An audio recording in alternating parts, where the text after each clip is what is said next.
Cari amici prigionieri, guardiamo oggi cosa bolle in pentola. Praticamente abbiamo un bel sugo. Oggi andremo a fare le pizzette fritte alla napoletana. Praticamente a Napoli queste pizzette qui vengono usate molto negli antipasti o lo street food in mezzo alla strada.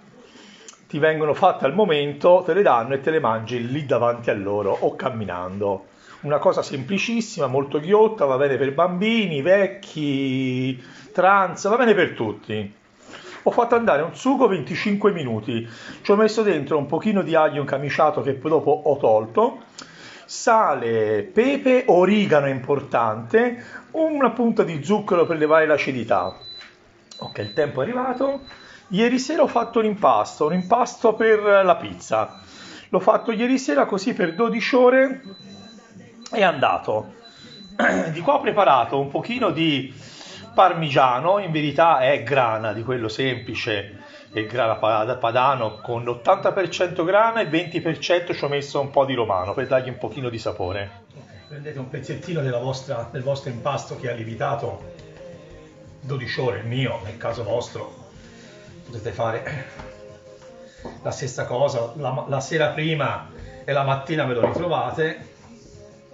Io in questo caso l'ho fatto lievitare, come è abbastanza caldo in questo periodo qui, nel frigorifero ci ho messo un cencio sopra,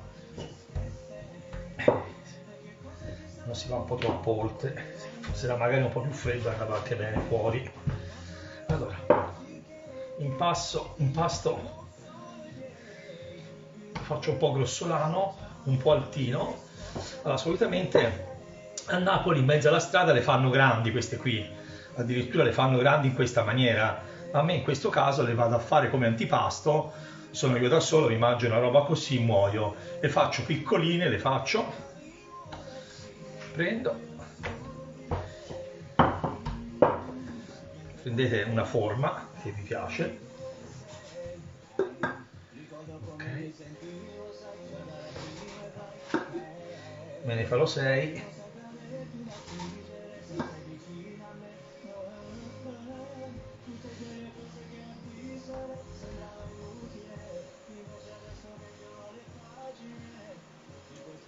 L'impasto che è idratato al 70%, qui vi scrivo la ricetta dell'impasto, le dosi su nel titolo, così almeno vi rimane scritta, è meglio. Sì, bella. Poi le aprite un pochino, le aprite, magari nel mezzo ci create un buco perché nel mezzo è importante che ci si fa un incavo per ricevere il sugo.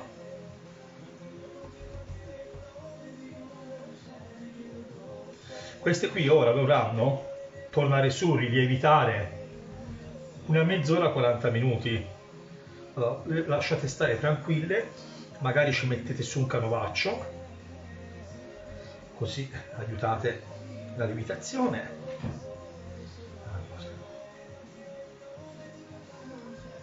Nel mezzo devono stare giù nel mezzo. Questa è bella. Ok, nel frattempo prepariamo in una pentola bassa, vi consiglio, così almeno l'olio si deve alzare, l'olio deve almeno raddoppiare il panzerottino qui, sono belline qui, stanno riprendendo volume. Comunque preparatevi l'olio, preparatevi una ciotolina con della carta, se avete la carta gialla è meglio, se no è uguale. E ho preparato qui il basilico, il formaggio e il pomodoro. Ora vi svelo un segreto, però non lo dovete dire a nessuno. Io cosa faccio? Ci metto anche nell'impasto, appena appena, già lo insaporisco con un cucchiaino di formaggio, così, specialmente per i bimbi o pericolosi come me, arriverà già in bocca bello saporito.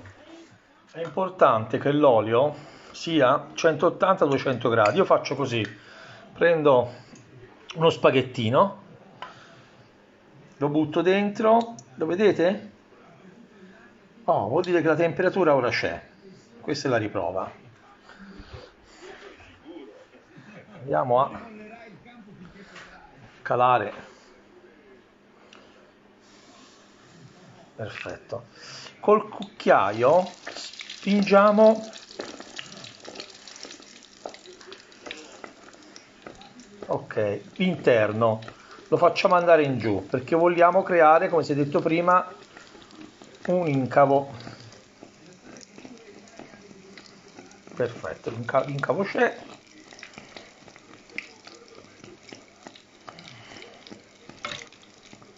Vedete? Il buchetto sta cuocendo.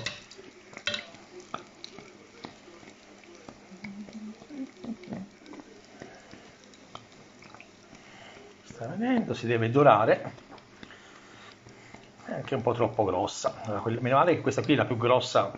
Le ho scelte fra tutte e 6. Ho scelto ora la più grossa.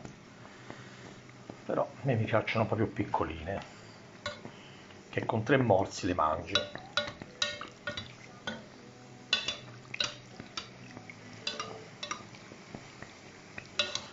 Ok.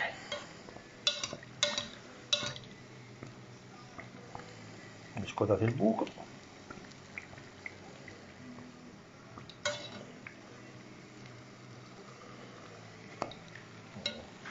Facciamo un'altra più piccolina assieme.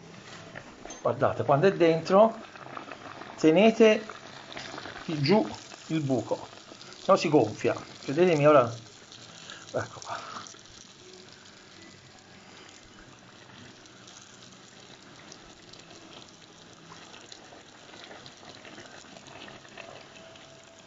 Facciamo gonfiare, buonanotte. La potete fare anche così, mettete sopra il pomodoro, non c'è problemi. Però il buco accoglie più pomodoro. Ok, sono pronto, ci ho messo anche un goccino di sale e il mio consiglio, se è così il pomodoro scivola, invece con un piccolo incavo ci rimane. Il mio consiglio è non le mangiate bollenti, aspettate 5 minuti, anche 10, perché servire secondo me le cose bollenti è da maleducati.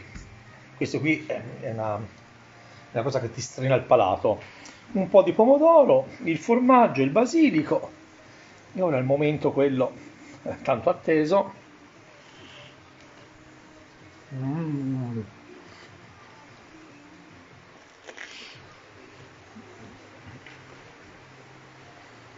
Buone,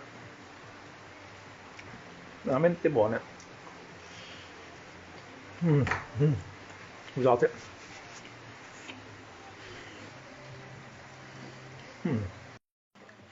Vi consiglio, fatele prima, riempitele, così il pomodoro entrerà bene bene dentro alla frittellina. Anche mezz'ora prima va bene. Guardate che spettacolo che sono.